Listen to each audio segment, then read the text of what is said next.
Guys, my God, what are you doing? Come on. No, this is wrong. Oh my God, look at what you did to him. It would have been a routine flight that turned out to be anything but ordinary. A harrowing narrative that shows the fragile underbelly of corporate aviation policies. A journey that had started in a seemingly normal fashion would convert into an international scandal, resonating much farther than what was within the confines of a single airplane, and questioning basic belief systems in passenger rights, corporate accountability, and often brutal mechanisms of modern-day transportation systems.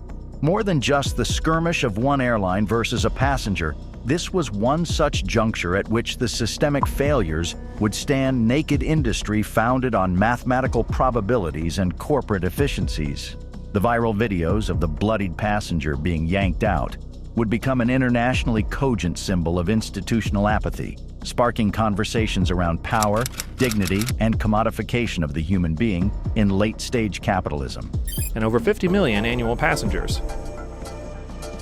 O'Hare was the busiest airport in the world by passenger count for 35 years straight during the 20th century. New video has emerged of Dr. Dow in the moments before the altercation. He's apparently on the phone with the airline pleading his case. I'm physician, have to work tomorrow 8 o'clock. Then he makes it clear he's not giving up his seat. No, I'm not going. I am not going. April 9th, 2017. Chicago O'Hare International Airport is teeming with people anxious to get to their various destinations. Among these is the 69-year-old Dr. David Dow, a mild-mannered physician on his way home to Louisville, Kentucky. Little does he know that he is about to be thrust into the eye of the tempest that will send shockwaves through the aviation industry. This wasn't just any flight. 4 United Airlines crew members needed last-minute seats to make it to another flight in Louisville. But with the plane fully booked, someone had to go. United turned to a controversial airline practice: overbooking.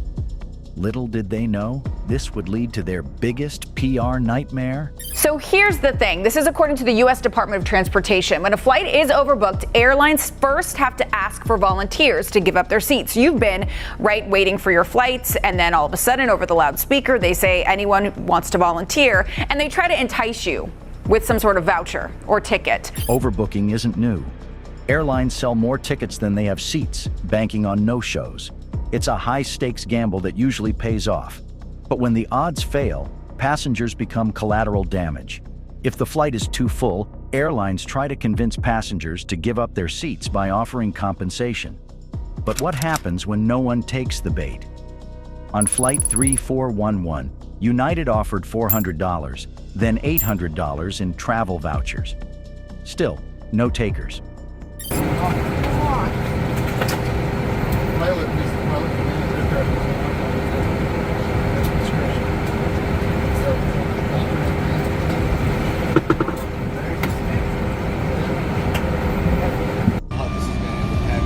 Well, you can track me down, I won't go.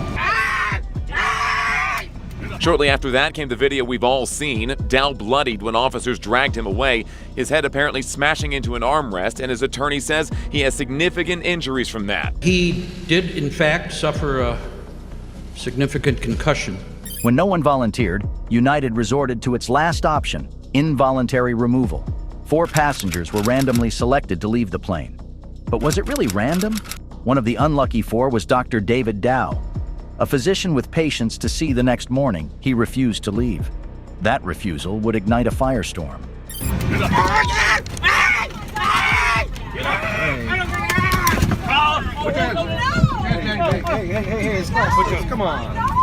Come on. Dr. Dow's refusal set the wheels in motion for a shocking confrontation.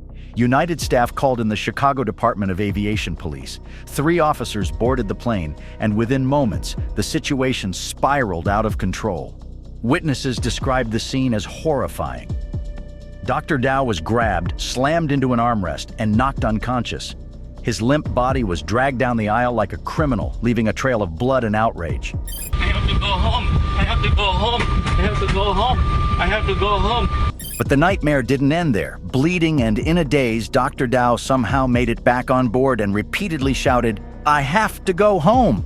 The officers returned, pinning him up against a wall near the galley. The passengers gasped in horror. The plane was eventually cleared, delaying the flight by hours. But for United Airlines, the real storm was just beginning. Attacked on Twitter, bored as a doctor, leave as a patient, we put the hospital in hospitality, parodied on late night. If we say you fly, you fly. If not, tough.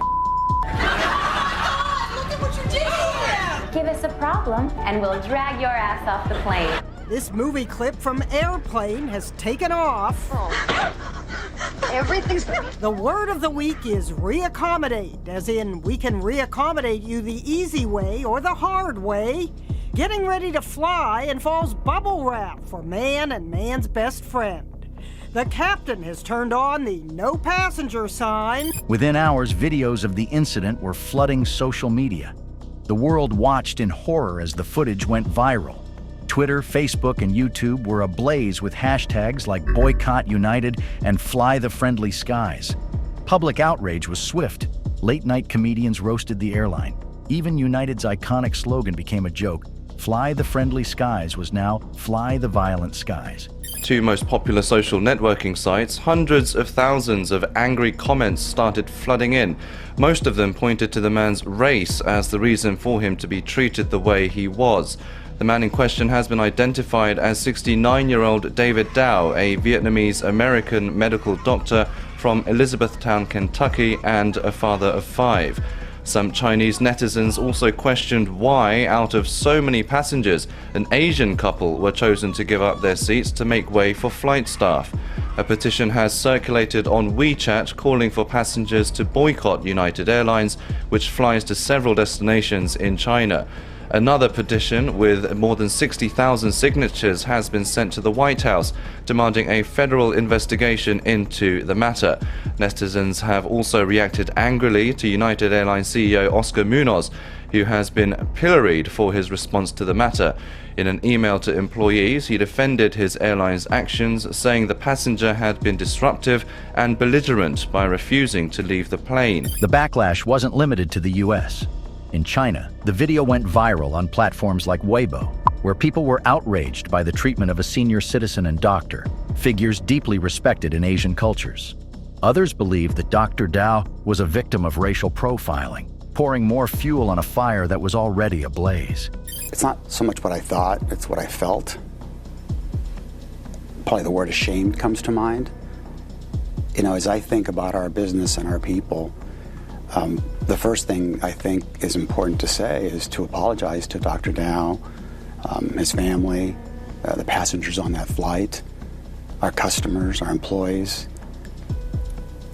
That is not who our family at United is. And you saw us at a bad moment.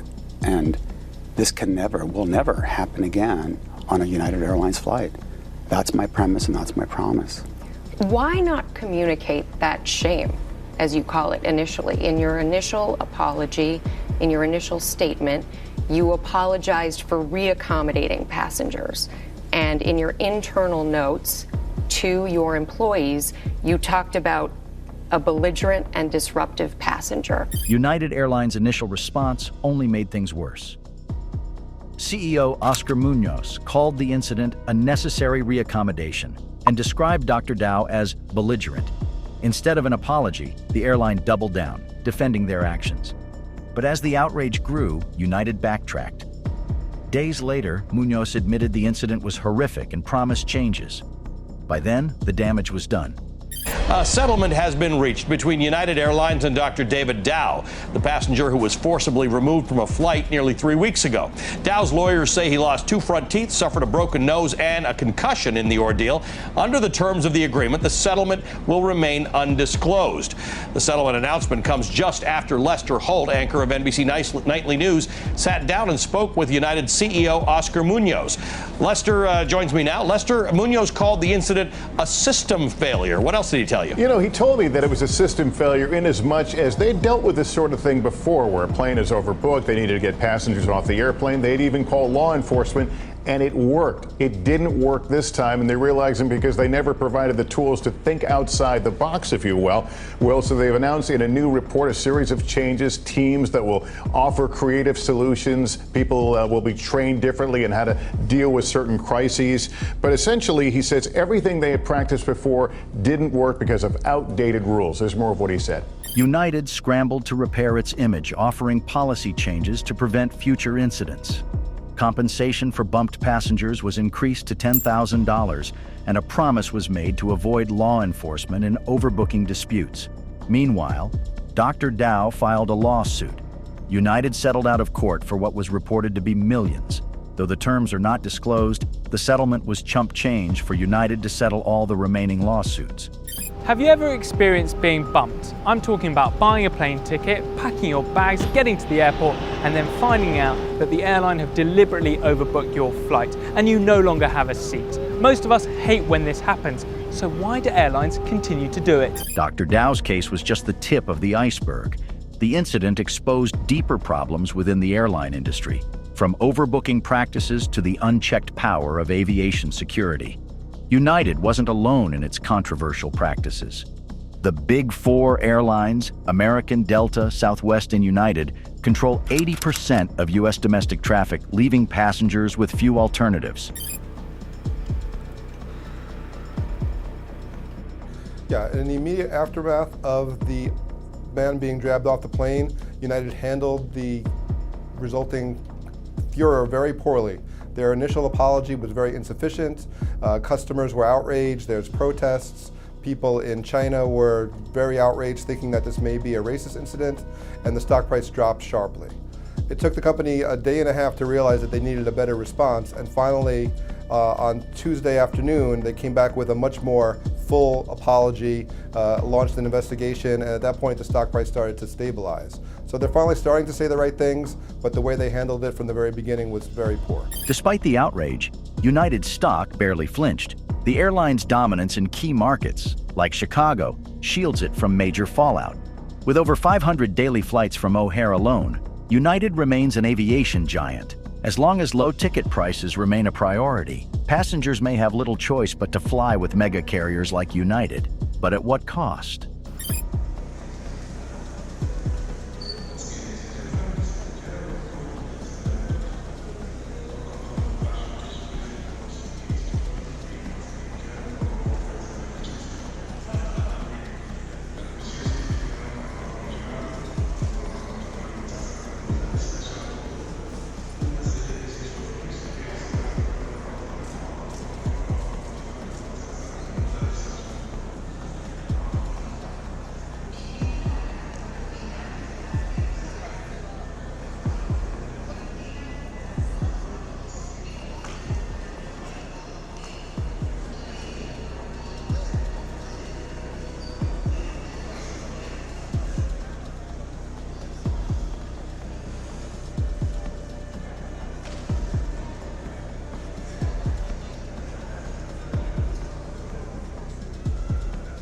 The United Airlines passenger removal incident wasn't just a PR disaster, it was a serious wake-up call. This moment exposed how corporate greed, broken systems, and terrible crisis management can quickly turn into a global crisis of public anger. The incident went far beyond United Airlines and revealed deeper problems in how airline security operates. When investigators looked closely at what happened, they discovered serious misconduct by the Chicago Department of Aviation's officers. The 3 officers who forcibly removed Dr. Dow were found guilty of using extreme and unnecessary force against a passenger. The consequences were significant. 2 of the officers directly involved were fired from their positions, while a supervisor was suspended for failing to follow basic professional protocols. But the impact reached much further than just these individuals. The investigation uncovered deeper systemic issues within the Aviation Police Department. It was revealed that the department had been improperly classifying its staff as police officers, without providing proper training or legal certification. This was a fundamental breach of professional standards that put passengers at risk. By the end of 2017, the entire department faced a dramatic transformation. The 300-person team was completely stripped of its police designation. They were renamed Aviation Security and explicitly forbidden from enforcing airline rules. This was a complete dismantling of a department that had operated with unchecked authority for years. The United Airlines incident became more than just a story about one passenger. It became a landmark moment that exposed serious flaws in airline security, corporate policies, and the protection of passenger rights. The United Airlines passenger removal incident wasn't just a PR disaster, it was a wake-up call. It exposed how corporate greed, systemic failures, and poor crisis management can spiral into global outrage. But have we really learned anything? The next time you book your flight, remember the story of Dr. Dow. Because when you are 30,000 feet in the air, the first thing that might get thrown out the window is your rights as a passenger. If you found this story to be shocking, subscribe for more deep dives into corporate scandals and tales of the unexpected.